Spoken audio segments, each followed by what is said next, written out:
Em memória de Amos Tversky. Introdução. Imagino que todo escritor tenha em mente um cenário em que os leitores de sua obra possam extrair proveito da leitura. No meu caso, é o proverbial cantinho do café no escritório, onde as pessoas trocam opiniões e fofocam. Espero enriquecer o vocabulário que as pessoas usam quando conversam sobre os julgamentos e escolhas dos outros, as novas políticas da empresa ou as decisões de investimento de algum colega. Por que damos ouvidos a fofocas? Porque é muito mais fácil, além de ser muito mais prazeroso, identificar e classificar os erros dos outros do que reconhecer nossos próprios erros. Questionar aquilo em que acreditamos e o que queremos já é difícil quando tudo vai bem, e particularmente difícil quando mais precisamos fazê-lo, mas podemos tirar proveito de opiniões fundamentadas. Muitos de nós antecipam espontaneamente como os amigos e colegas vão avaliar nossas escolhas, portanto, a qualidade e o conteúdo desses julgamentos antecipados faz diferença.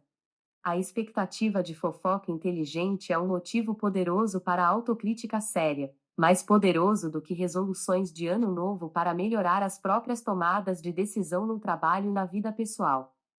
Para fornecer bons diagnósticos, um médico precisa dominar uma ampla gama de classificações para as moléstias, cada uma das quais vincula uma ideia da doença e seus sintomas, possíveis antecedentes e causas, possíveis desdobramentos e consequências e possíveis intervenções para curar ou tratar a doença. Aprender medicina consiste em parte em aprender a linguagem da medicina. Uma compreensão mais profunda de julgamentos e escolhas exige também um vocabulário mais rico do que o disponível na linguagem do dia a dia. A esperança para a fofoca fundamentada é que há distintos padrões nos erros cometidos pelas pessoas. Erros sistemáticos são conhecidos como vieses, e se repetem de forma previsível em circunstâncias particulares. Quando um orador bem apessoado e confiante sobe no palco, por exemplo, você pode prever que o público julgará seus comentários de modo mais favorável do que ele fez por merecer. A disponibilidade de uma classificação diagnóstica para esse viés, o efeito halo, torna mais fácil antecipar, reconhecer e compreender. Quando alguém lhe pergunta no que você está pensando, você normalmente consegue responder. Você acredita saber o que se passa em sua mente, o que muitas vezes consiste em um pensamento consciente levando ordenadamente a outro. Mas esse não é o único modo como a mente funciona, nem tampouco é de fato o modo típico. A maioria das impressões e pensamentos surge em sua experiência consciente sem que você saiba como foram parar lá. Você não consegue investigar passo a passo como chegou à crença de que há uma luminária na mesa diante de você, ou como detectou um tom de irritação na voz de sua esposa ao telefone, ou como foi capaz de evitar uma ameaça na pista diante do seu carro antes de perceber conscientemente sua existência. O trabalho mental que gera impressões, intuições e diversas decisões ocorre silenciosamente em nossa cabeça. Grande parte da discussão neste livro refere-se a vieses de intuição.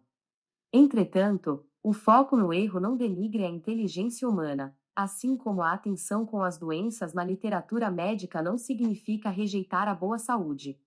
A maioria de nós é saudável a maior parte do tempo, e a maioria de nossos julgamentos e ações é apropriada na maior parte do tempo.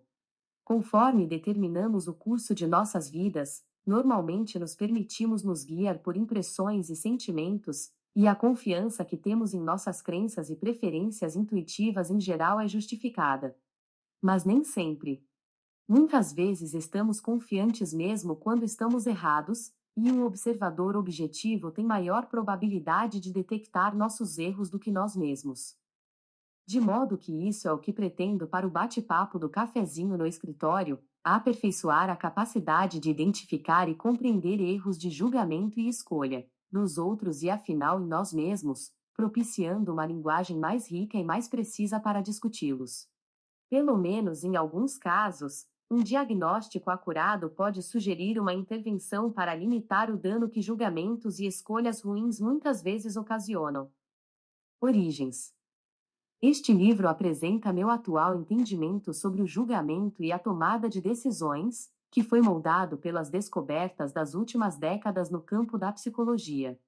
Contudo, As ideias centrais remontam ao auspicioso dia de 1969, quando pedi a um colega que falasse como convidado em um seminário que eu conduzia no Departamento de Psicologia da Universidade Hebraica de Jerusalém. Amos Tversky era considerado uma estrela em ascensão no campo de estudo sobre tomada de decisões, na verdade, em qualquer coisa que fizesse traço, então eu sabia que seria um encontro interessante. Muitas pessoas que conheciam Amos consideravam-o a pessoa mais inteligente que já tinham visto. Ele era brilhante, fluente e carismático. Era também abençoado com uma memória precisa para piadas e uma capacidade excepcional de usá-las como reforço em sua argumentação. Não havia um momento de tédio quando Amos estava por perto. Ele tinha 32 anos, eu, 35. Amos contou a meus alunos sobre um programa de pesquisa em andamento na Universidade de Michigan cujo intuito era responder à seguinte questão: as pessoas são bons estatísticos intuitivos? Já sabíamos que as pessoas são bons gramáticos intuitivos. Com a idade de 4 anos, uma criança se ajusta sem esforço às regras gramaticais à medida que fala, embora não tenha ideia de que essas regras existem. Será que as pessoas têm uma percepção intuitiva similar para os princípios básicos da estatística? Amos informou que a resposta era um sim com ressalvas. Fizemos um animado debate com um grupo e finalmente concluímos que um não com ressalvas era uma resposta melhor. Amos e eu apreciamos a troca de ideias e concluímos que a estatística intuitiva era um tópico interessante e que seria divertido explorá-lo juntos. Na sexta-feira seguinte, nós nos encontramos para almoçar no Café Rimon, ponto de encontro favorito de boêmios e professores em Jerusalém, e planejamos um estudo das intuições estatísticas entre pesquisadores sofisticados. Havíamos concluído no seminário com um grupo de estudos que nossas próprias intuições eram deficientes. A despeito de anos ensinando e utilizando estatísticas, não tínhamos desenvolvido um senso intuitivo da confiabilidade de resultados estatísticos observados em pequenas amostras. Nossos julgamentos subjetivos eram tendenciosos. Mostrávamos uma predisposição excessiva a acreditar em resultados de pesquisa baseados em evidência inadequada e inclinados a coligir pouquíssimas observações em nossa própria pesquisa.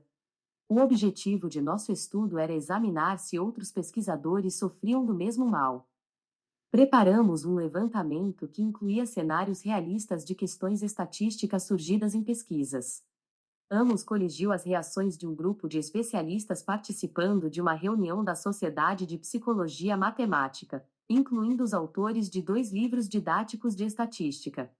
Como esperado, descobrimos que nossos colegas especialistas, como nós, exageravam enormemente a probabilidade de que o resultado original de um experimento seria reproduzido com êxito mesmo para uma amostra pequena. Também forneceram aconselhamento muito fraco a uma aluna de graduação fictícia quanto ao número de observações que ela deveria colher. Mesmo estatísticos não eram bons estatísticos intuitivos. Enquanto redigíamos o artigo que relatava esses resultados, Amos e eu descobrimos que gostávamos de trabalhar juntos. Amos era sempre muito divertido, e em sua presença eu também me tornava uma pessoa divertida, de modo que passávamos horas de trabalho sério em um estado contínuo de bom humorístico. O prazer que encontramos em trabalhar juntos nos tornava excepcionalmente pacientes. É muito mais fácil dar duro para buscar a perfeição quando você nunca fica entediado. Talvez o mais importante, deixávamos nossas armaduras críticas do lado de fora.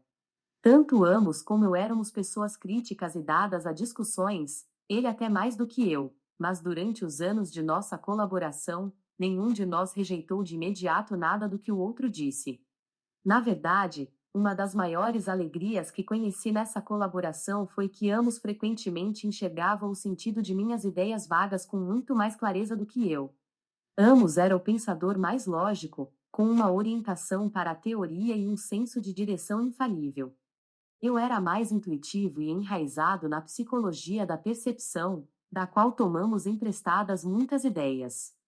Éramos suficientemente parecidos para compreender um ao outro com facilidade, e suficientemente diferentes para surpreender um ao outro.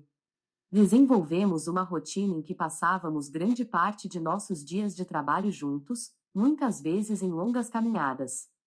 Durante os 14 anos seguintes, nossa colaboração foi o foco de nossas vidas, e o trabalho que realizamos juntos durante esses anos foi o melhor que qualquer um de nós jamais fez. Adotamos rapidamente uma prática que mantivemos por muitos anos. Nossa pesquisa era uma conversa, na qual inventávamos perguntas e examinávamos conjuntamente nossas respostas intuitivas. Cada pergunta era um pequeno experimento, e empreendíamos inúmeros experimentos num único dia. Não estávamos procurando a sério uma resposta correta para as perguntas estatísticas que propunhamos. Nosso objetivo era identificar e analisar a resposta intuitiva, a primeira que viesse à mente de um e de outro, aquela que nos sentíamos tentados a dar mesmo quando sabíamos estar errada. Acreditávamos, corretamente, como veríamos, que qualquer intuição que ambos partilhássemos seria partilhada também por muitas outras pessoas, e que seria fácil demonstrar seus efeitos nos julgamentos. A certa altura descobrimos, para nosso imenso deleite, que tínhamos ideias tolas idênticas acerca das futuras profissões de diversas crianças muito pequenas que ambos conhecíamos. Podíamos identificar o advogado argumentativo de 3 anos de idade, o professor nerd, a psicoterapeuta compreensiva e levemente intrusiva. Claro que essas previsões eram absurdas, mas mesmo assim nós as achávamos atraentes. Também estava claro que nossas intuições eram governadas pela semelhança de cada criança com o estereótipo cultural de uma profissão. Um exercício divertido nos ajudou com uma teoria que estávamos começando a desenvolver na época, sobre o papel da semelhança em previsões. Depois testamos e aperfeiçoamos essa teoria em dezenas de experimentos, como no exemplo seguinte. Ao considerar a pergunta abaixo, por favor, suponha que Steve foi escolhido ao acaso de uma amostra representativa.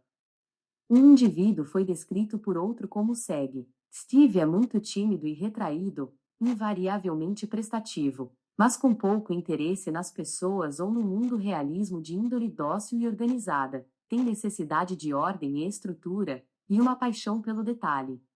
A maior probabilidade de Steve ser um bibliotecário ou um fazendeiro. A semelhança da personalidade de Steve com a de um bibliotecário estereotipado vem à mente de qualquer um na mesma hora, mas considerações estatísticas igualmente relevantes quase sempre são ignoradas. Ocorreu a você que há mais de 20 fazendeiros homens para cada bibliotecário nos Estados Unidos? Como a desproporção é tão grande, é quase uma certeza que mais índoles dóceis e organizadas serão encontradas dirigindo tratores do que sentadas atrás do balcão de informações das bibliotecas. Entretanto, descobrimos que os participantes de nossos experimentos ignoravam os fatos estatísticos relevantes e se apoiavam exclusivamente na semelhança. Sugerimos que usavam a semelhança como uma heurística simplificadora, grosso modo, uma regra do polegar, para fazer um julgamento difícil. A confiança na heurística provocava vieses previsíveis, erros sistemáticos, nas previsões deles. Em outra ocasião, ambos e eu nos perguntamos sobre a taxa de divórcios entre professores de nossa universidade. Observamos que a pergunta disparou uma busca em nossa memória por professores divorciados que conhecíamos ou dos quais já tínhamos ouvido falar, e que avaliávamos o tamanho das categorias pela facilidade com que os exemplos nos vinham à mente. Chamamos essa confiança na facilidade em puxar da memória de heurística da disponibilidade, Availability Heuristic. Em um de nossos estudos, pedimos aos participantes que respondessem a uma simples pergunta sobre palavras num texto típico em inglês. Considere a letra K é mais provável que K apareça como a primeira letra em uma palavra ou como a terceira letra. Como sabe qualquer jogador de Scrabble, antigamente conhecido como palavras cruzadas, é muito mais fácil achar palavras que começam com uma determinada letra do que encontrar palavras que têm a mesma letra na terceira posição. Isso é verdadeiro para todas as letras do alfabeto. Desse modo, esperávamos que os participantes exagerassem a frequência de letras aparecendo na primeira posição, até mesmo letras, tais como K, L, N, R, V, que de fato ocorrem mais frequentemente na terceira posição. Aqui mais uma vez a confiança na heurística gera um viés previsível nos julgamentos. Por exemplo, Recentemente comecei a duvidar de minha antiga impressão de que o adultério é mais comum entre políticos do que entre físicos ou advogados. Eu chegar a elaborar explicações para esse fato, incluindo o efeito afrodisíaco do poder e as tentações da vida longe de casa. No fim, me dei conta de que as transgressões dos políticos têm muito maior probabilidade de serem noticiadas do que as transgressões de advogados e médicos. Minha impressão intuitiva talvez se devesse inteiramente à pauta dos jornais e à minha confiança na heurística da disponibilidade. Amos e eu passamos muitos anos estudando e documentando vieses de pensamento intuitivo em tarefas variadas, determinar a probabilidade de eventos, prognosticar o futuro, avaliar hipóteses e estimar frequências. No quinto ano de nossa colaboração, apresentamos nossas principais descobertas na revista Science, publicação lida por estudiosos de inúmeras disciplinas. O artigo, reproduzido na íntegra ao final deste livro, foi intitulado Judgment Under Uncertainty: Heuristics and Biases, Julgamento sob Incerteza, Heurísticas e Vieses. Ele descrevia os atalhos simplificadores do pensamento intuitivo e explicava cerca de 20 vieses como manifestações dessas heurísticas, e também como demonstrações do papel das heurísticas no julgamento. Os historiadores da ciência muitas vezes observaram que em todas as épocas estudiosos em um campo de estudo particular tendem a partilhar de pressupostos básicos sobre seu tema. Cientistas sociais não são exceção, eles se apoiam numa visão da natureza humana que fornece o background para a maioria das discussões sobre comportamentos específicos, mas que raramente é questionada. Os cientistas sociais da década de 1970 aceitavam amplamente duas ideias sobre a natureza humana. Primeiro, as pessoas são, no geral, racionais, e suas opiniões normalmente são sólidas. Segundo, emoções como medo, afeição e ódio explicam a maioria das ocasiões em que as pessoas se afastam da racionalidade. Nosso artigo desafiava ambas as pressuposições sem discuti-las diretamente. Documentamos erros sistemáticos na opinião de pessoas normais, e localizamos esses erros no projeto do mecanismo cognitivo, mais do que num desvirtuamento do pensamento pela emoção. Nosso artigo chamou mais atenção do que havíamos previsto, e continua sendo um dos trabalhos em ciência social mais amplamente citados. Mais de 300 artigos acadêmicos fizeram referência a ele em 2010. Estudiosos de outras disciplinas acharam-no útil, e as ideias de heurísticas e vieses têm sido utilizadas proveitosamente em inúmeros campos, incluindo diagnósticos médicos, análises judiciais, serviços de inteligência e espionagem, filosofia, finanças, estatísticas e estratégia militar. Por exemplo, estudantes de políticas públicas observaram que a heurística da disponibilidade ajuda a explicar por que algumas questões são muito proeminentes na mente do público, ao passo que outras são negligenciadas. As pessoas tendem a estimar a importância relativa das questões pela facilidade com que são puxadas da memória, e isso é amplamente determinado pela extensão da cobertura na mídia. Tópicos mencionados com frequência ocupam a mente mesmo quando outros fogem à consciência. Por sua vez, o que a mídia decidiu cobrir corresponde à opinião que eles têm sobre o que se passa na cabeça do público. Não é por acaso que regimes autoritários exercem substancial pressão sobre a mídia independente. Como o interesse público é mais facilmente estimulado por eventos dramáticos e celebridades, frenesis alimentados pela mídia são comuns. Durante várias semanas após a morte de Michael Jackson, por exemplo, era virtualmente impossível encontrar um canal de televisão noticiando alguma outra coisa. Por outro lado, há pouca cobertura sobre assuntos críticos mas pouco empolgantes que não acarretam tanta dramaticidade, como o declínio do nível de ensino ou o sobreinvestimento em recursos médicos no último ano de vida. Enquanto escrevo isto, percebo que minha escolha de exemplos com pouca cobertura foi guiada pela disponibilidade. Os assuntos que escolhi são mencionados com frequência, temas igualmente importantes que estão menos disponíveis não me vieram à mente. Não nos demos conta disso inteiramente na época, mas um motivo central para o amplo apelo de heurísticas e vieses fora da psicologia era um aspecto incidental de nosso trabalho. Quase sempre incluíamos em nossos artigos o texto na íntegra de questões que havíamos feito a nós mesmos e a nossos entrevistados. Essas questões serviam como demonstrações para o leitor, permitindo-lhe reconhecer como seu próprio pensamento era sabotado por vieses cognitivos.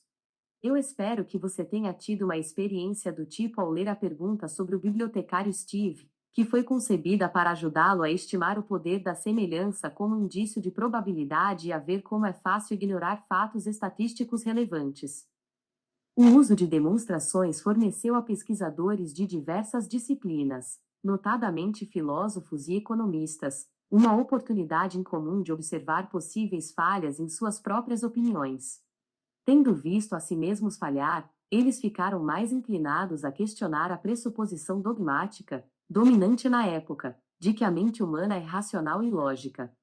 A escolha do método foi crucial. Se tivéssemos relatado apenas resultados de experimentos convencionais, o artigo teria sido menos digno de atenção e menos memorável. Além do mais, leitores céticos teriam mantido o distanciamento dos resultados, atribuindo os erros de julgamento à conhecida falta de seriedade de alunos de graduação, os participantes típicos de estudos psicológicos. Claro que não escolhemos demonstrações em lugar de experimentos padronizados porque queríamos influenciar filósofos e economistas. Preferimos demonstrações porque eram mais divertidas, e tivemos sorte em nossa escolha de método, bem como em inúmeros outros aspectos. Um tema recorrente deste livro é o de que a sorte desempenha um grande papel em toda história de sucesso. Quase sempre é fácil identificar uma pequena mudança na história que teria transformado uma realização notável num desfecho medíocre. Nossa história não foi exceção. A reação ao nosso trabalho não foi uniformemente positiva. Em particular, nosso foco em vieses foi criticado no sentido de que sugeriam uma visão injustamente negativa da mente. Como esperado na ciência normal, alguns investigadores refinaram nossas ideias e outros ofereceram alternativas plausíveis. De modo geral, porém, a ideia de que nossas mentes são suscetíveis de erros sistemáticos é agora aceita. Nossa pesquisa sobre julgamento teve muito mais efeito nas ciências humanas do que imaginamos ser possível quando estávamos trabalhando com isso. Imediatamente após completar nosso exame do julgamento, mudamos nossa atenção para a tomada de decisões sob incerteza. Nosso objetivo era desenvolver uma teoria psicológica de como as pessoas tomam decisões sobre apostas simples. Por exemplo, você aceitaria uma aposta para lançar uma moeda em que ganhará $130 se der cara e perderá $100 se der coroa? Essas escolhas elementares têm sido usadas há tempos para examinar questões amplas sobre tomada de decisão, tal como o peso relativo que as pessoas atribuem a coisas seguras e a resultados incertos. Nosso método não mudou, passamos muitos dias elaborando problemas de escolha e examinando se nossas preferências intuitivas se conformavam à lógica da escolha.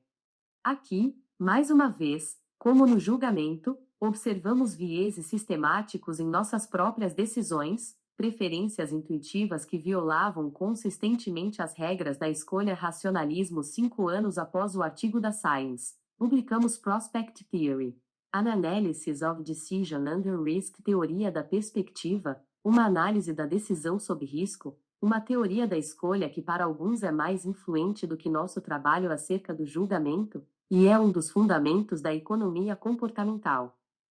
Até a separação geográfica tornar difícil demais a continuidade do estudo.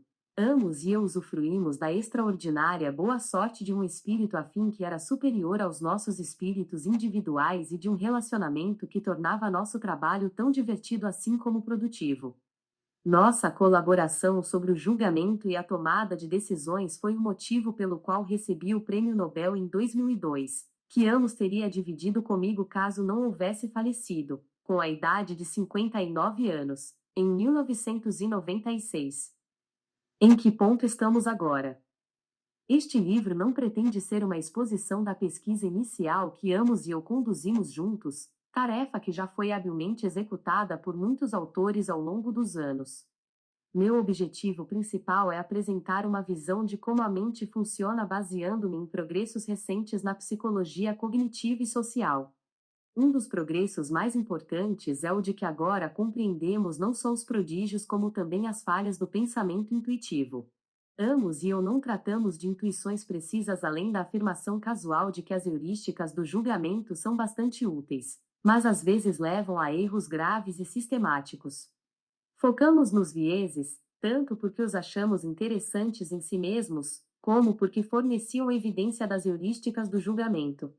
Não ficávamos nos perguntando se todos os julgamentos intuitivos sob incerteza são ocasionados pelas heurísticas que estudamos. Hoje está claro que não são. Em particular, as intuições precisas dos especialistas são mais bem explicadas pelos efeitos da prática prolongada do que pelas heurísticas. Podemos atualmente exibir um quadro mais rico e equilibrado, em que a habilidade e as heurísticas são fontes alternativas de julgamentos intuitivos e escolhas. O psicólogo Gary Klein conta a história de uma equipe de bombeiros que entrou numa casa na qual a cozinha pegava fogo. Assim que começaram a jogar água com a mangueira, o comandante ouviu sua própria voz berrando todo mundo para fora, já, sem perceber o motivo de ter feito isso. O chão desabou quase imediatamente após os bombeiros escaparem. Somente após o fato ocorrido o comandante se deu conta de que o incêndio estava surpreendentemente silencioso e de que suas orelhas ficaram extraordinariamente quentes. Juntas, essas impressões induziram o que ele chamou de sexto sentido do perigo. Ele não fazia ideia do que estava errado, mas sabia que havia alguma coisa errada. Como se descobriu depois, o foco do incêndio não era a cozinha, mas o porão, sob o lugar onde os homens haviam estado. Todos nós já escutamos relatos assim sobre a intuição especializada, o mestre enxadrista que passa por uma partida de rua sendo disputada e anuncia brancas dão cheque em 3 lances sem sequer se deter. Ou do médico que faz um diagnóstico completo após uma única olhada no paciente. A intuição do especialista para nós parece magia, mas não é. Na verdade, todo mundo realiza prodígios de perícia intuitiva, intuitive expertise, várias vezes ao dia. A maioria de nós detecta com perfeição o mais leve traço de raiva na primeira palavra de uma conversa telefônica. Reconhece ao entrar numa sala que está sendo objeto da conversa e reage rapidamente a sinais súbitos de que o motorista no carro da faixa ao lado é perigoso. Nossas capacidades intuitivas do dia a dia não são menos maravilhosas do que os insights impressionantes de um bombeiro ou médico experiente, apenas mais comuns. A psicologia da intuição precisa não envolve mágica alguma. Talvez a melhor declaração sucinta sobre ela seja a do grande Herbert Simon, que estudou mestres enxadristas e mostrou que após milhares de horas praticando eles passam a ver as peças no tabuleiro de modo diferente do resto de nós. Podemos sentir a falta de paciência de Simon com a mitificação da intuição especializada quando escreve: a situação forneceu um indício. Esse indício deu ao especialista acesso à informação armazenada em sua memória, e a informação fornece a resposta. A intuição não é nada mais, nada menos que reconhecimento.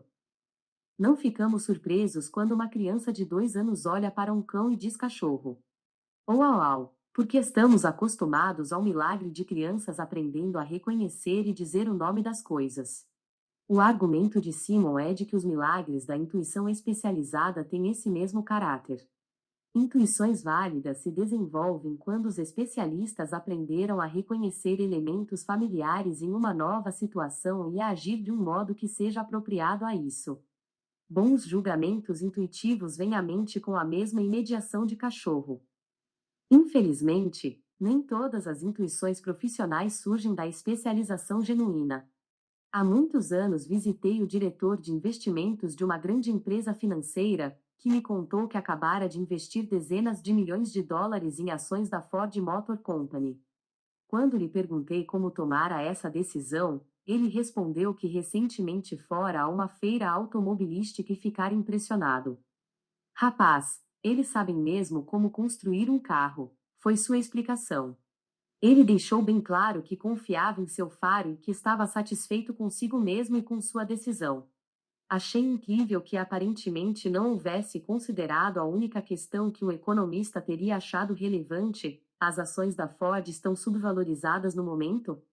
Em vez disso, ele dera ouvidos à sua intuição, gostava dos carros, gostava do fabricante e gostava da ideia de possuir algumas de suas ações. Pelo que sabemos acerca da precisão na escolha de ações, é razoável acreditar que ele não sabia o que estava fazendo.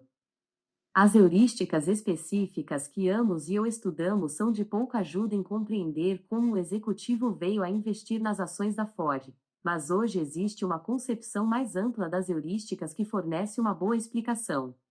Um avanço importante é que a emoção hoje assoma muito maior em nossa compreensão de julgamentos e escolhas intuitivos do que o fazia no passado.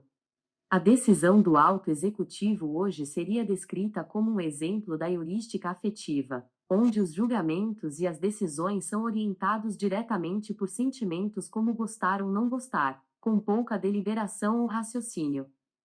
Quando confrontado com um problema, escolher um movimento no xadrez ou decidir-se por investir em determinadas ações o mecanismo do pensamento intuitivo faz o melhor que pode.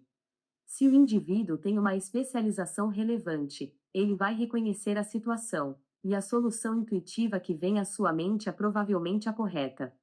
Isso é o que acontece quando um mestre enxadrista olha para uma posição complexa. Os poucos movimentos que lhe ocorrem imediatamente são todos decisivos. Quando a questão é difícil e uma solução apta não se acha disponível, a intuição ainda tem sua oportunidade, uma resposta pode vir rapidamente à mente, mas não é uma resposta à questão original. A questão que o executivo enfrentava: devo investir em ações da Ford? Era difícil, mas a resposta a uma questão mais fácil e relacionada: gosto de carros da Ford? Veio prontamente à sua mente e determinou sua escolha. Isso é a essência das heurísticas intuitivas. Quando confrontados com uma questão difícil, muitas vezes respondemos a uma mais fácil em lugar dela, normalmente sem perceber a substituição. A busca espontânea por uma solução intuitiva às vezes fracassa, nem uma solução especializada nem uma resposta heurística vem à mente. Em tais casos, muitas vezes nos pegamos passando a uma forma de pensar mais lenta, mais deliberada e trabalhosa. Esse é o pensamento vagaroso do título. Pensar rápido inclui ambas as variações de pensamento intuitivo, o especializado e o heurístico bem como as atividades mentais inteiramente automáticas da percepção e memória. As operações que lhe possibilitam saber que há uma luminária em sua mesa ou lembrar o nome da capital da Rússia. A distinção entre pensamento rápido e devagar tem sido explorada por inúmeros psicólogos ao longo dos últimos 25 anos. Por motivos que explico mais pormenorizadamente no capítulo seguinte, descrevo a vida mental com a metáfora de dois agentes, chamados Sistema 1 e Sistema 2, que produzem respectivamente o pensamento rápido e o lento. Falo das características de pensamento intuitivo e do deliberado como se fossem traços e disposições de dois personagens em sua mente. No retrato que emerge da pesquisa recente, o Sistema 1, intuitivo, é mais influente do que sua experiência lhe diz que é, e é o autor secreto de muitas das escolhas e julgamentos que você faz. A maior parte deste livro é sobre as operações do Sistema 1 e as influências mútuas entre ele e o Sistema 2. O que vem a seguir? O livro é dividido em 5 partes. A parte 1 apresenta os elementos básicos de uma abordagem de dois sistemas para o julgamento e a escolha. Elabora a distinção entre as operações automáticas do Sistema 1 e as operações controladas do Sistema 2, e mostra como a memória associativa, o âmago do Sistema 1, continuamente constrói uma interpretação coerente do que está acontecendo em nosso mundo a qualquer instante. Tento dar uma ideia da complexidade e riqueza dos processos automáticos e muitas vezes inconscientes que subjazem ao pensamento intuitivo e de como esses processos automáticos explicam as heurísticas de julgamento. Um dos objetivos é apresentar uma linguagem para pensar e falar sobre a mente. A parte 2 atualiza o estudo das heurísticas de julgamento e explora um grande enigma: por que é tão difícil para nós pensar estatisticamente? Pensamos associativamente com facilidade, pensamos metaforicamente, pensamos causalmente, mas estatísticas requerem que pensemos sobre muitas coisas de uma vez, coisa que o sistema 1 não está projetado para fazer. As dificuldades do pensamento estatístico contribuem para o principal tema da parte 3, que descreve uma limitação desconcertante de nossa mente, nossa confiança excessiva no que acreditamos saber. e nossa aparente incapacidade de admitir a verdadeira extensão da nossa ignorância e a incerteza do mundo em que vivemos. Somos inclinados a superestimar quanto compreendemos sobre o mundo e subestimar o papel do acaso nos eventos. A superconfiança é alimentada pela certeza ilusória da percepção tardia. Minhas opiniões acerca desse ponto foram influenciadas por Nassim Taleb, autor de The Black Swan, publicado no Brasil com o título A Lógica do Cisne Negro.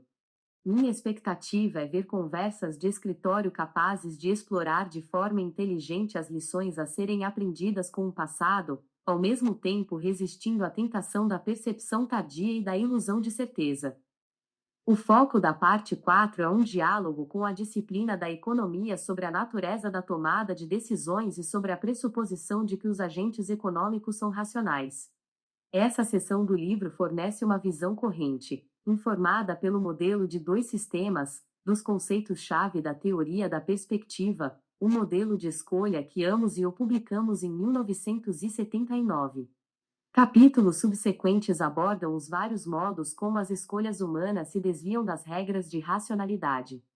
Trato aí da infeliz tendência em tratar os problemas de forma isolada, e dos efeitos de enquadramento, em que as decisões são moldadas por características irrelevantes dos problemas de escolha. Essas observações, que são prontamente explicadas pelas características do Sistema 1, apresentam um profundo desafio à pressuposição de racionalidade favorecida pela economia clássica. A parte 5 descreve a pesquisa recente que introduziu uma distinção entre dois eus, o eu que vivencia a experiência e o eu que se lembra, os quais não partilham os mesmos interesses. Por exemplo, podemos expor as pessoas a duas experiências dolorosas. Uma dessas experiências é estritamente pior do que a outra, porque é mais duradoura.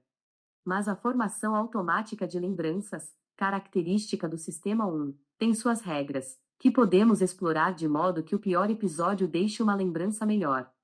Quando as pessoas posteriormente escolhem que episódio repetir, são, naturalmente, guiadas pelo recordativo e se expõem, seu eu experiencial, a uma dor desnecessária. A distinção entre os dois eus é aplicada à medição de bem-estar, onde descobrimos mais uma vez que o que torna o eu experiencial feliz não é exatamente a mesma coisa que satisfaz o eu da lembrança. Como dois eus dentro de um único corpo podem perseguir a felicidade suscita algumas questões difíceis, tanto para os indivíduos como para as sociedades que veem o bem-estar da população como um objetivo das políticas públicas. Um capítulo de conclusão explora, em ordem inversa, as implicações de três distinções traçadas no livro, entre os eus experiencial e recordativo, entre a concepção dos agentes na economia clássica e na economia comportamental, que toma emprestada da psicologia, e entre o automático Sistema 1 e o oneroso Sistema 2. Volta às virtudes da fofoca instrutiva e ao que as organizações podem fazer para melhorar a qualidade dos julgamentos e decisões que são feitos em seu nome.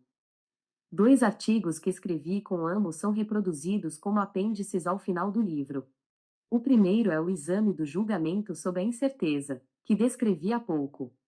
O segundo, publicado em 1984, resume a teoria da perspectiva, bem como nossos estudos sobre efeitos de enquadramento. Os artigos apresentam as contribuições que foram citadas pelo Comitê do Nobel, e você talvez se surpreenda ao ver como eles são simples. Sua leitura vai lhe dar uma ideia do quanto sabíamos há tanto tempo e também do quanto aprendemos em décadas recentes. Em inglês, a palavra bias é utilizada tanto no âmbito da estatística e da psicologia cognitiva, campos em que se consagrou traduzi-la por viés, palavra pouco usada no português, como na linguagem corrente, assim como tendency, inclination, propensity, prone, tend, trend, etc., para designar tendenciosidade, preconceito, tendência, propensão, inclinação, etc. Nesse mesmo contexto semântico, as noções de biased/unbiased, parcial, viesado, tendencioso, imparcial, não viesado, não tendencioso, muito exploradas no livro todo. Nota do tradutor. 2. Método de investigação com base na aproximação progressiva de um problema, de modo que cada etapa é considerada provisória. Nota da editora. 3 Rule of Thumb, um princípio geral baseado mais na experiência que na teoria, de fácil aplicação, mas não necessariamente preciso, para aferir ou calcular alguma coisa. Nota do tradutor. 4 Social Science, expressão abrangente que engloba ciências sociais, ciências humanas, economia, linguística, etc. Nota do tradutor. 5 serão traduzidas igualmente por aposta. Apostar as palavras gamble e bet, ambas compreendendo as noções de jogo de azar, risco, etc. Nota do tradutor.